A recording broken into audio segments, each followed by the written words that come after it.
persist! Yeah, boy.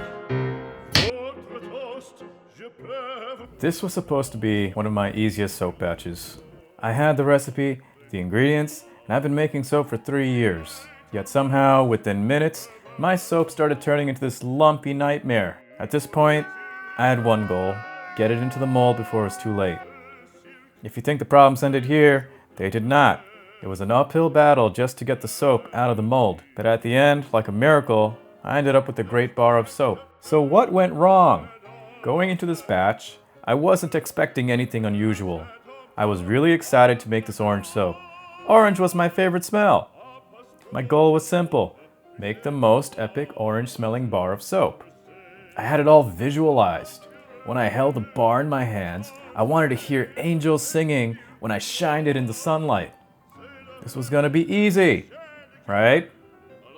Right? Now, there was a lot at stake here. If I failed, I'm out quite a bit of money. The oils, the essential oil, it's expensive.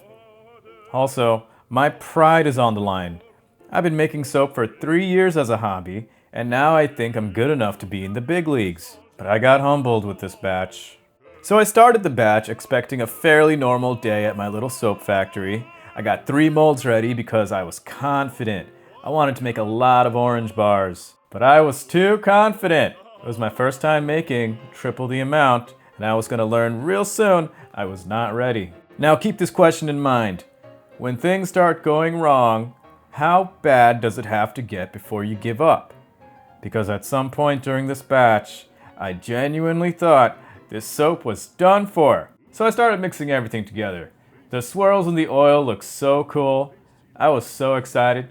And then I noticed the batter was getting thicker and thicker. And I just kept mixing. I was like, oh, this is fine. This is fine. But it just kept accelerating. And this is when I knew I have an emergency. Suddenly, I wasn't thinking about how cool it would look. I wasn't thinking about what design I wanted to put on it. I was thinking, get this into the mold now. I started to get worried. And just when I started to get anxious, I came across another problem. I couldn't even shape it properly. I was scraping every last bit of batter out of the container, and the consistency just kept getting thicker. Every second of hesitation here just meant uglier soap. So I made a decision: forget perfection, just finish the batch. I pressed the batter into the mold as best as I could, made the surface somewhat even. It was lumpy, far from the beautiful pour that I visualized in the beginning, but at least the soap was in the mold, and at that point I could finally breathe. Little did I know, there's another hurdle ahead of me. Getting the soap into the mold was half the battle. I still had to get it out. When it was time to unmold the soap did not want to come out. I was literally losing my breath shaking the mold out. I was also scared that I was going to damage my beautiful soap. Then, by a miracle, it pops out, and I see what caused it. When I was pouring it, some soap got stuck in the crack between the silicone and the wood mold, and I cleaned it up the best that I could and got to cutting my bars. And that's when I realized something. I kept thinking I failed, but never pondered the real question: did I actually make good soap? I held the bar in my hands and it felt normal. It smelled heavenly.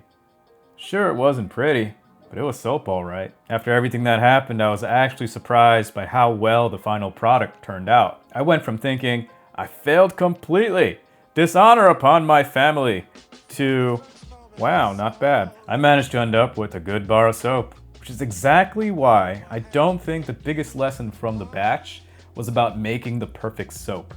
I think it's about what you do when things stop going according to plan. When you work in a craft like soap, mistakes are inevitable. Sometimes the batter behaves differently than expected. Sometimes you need to exercise more patience and planning. And sometimes you have to abandon that plan and do what you can. A batch doesn't have to be perfect to be a good batch. This soap was not the prettiest, but it taught me something the other batches did not.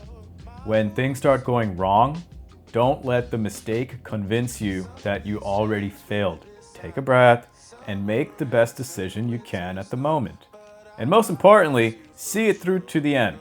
You finish what you started. That's the lesson I'm taking away from this batch. Success is not perfection. Sometimes success is simply refusing to give up. Girl, my love is always yours. I love your style and I love your grace. Said I love to put a smile on your pretty little face. I love it when you're close to me.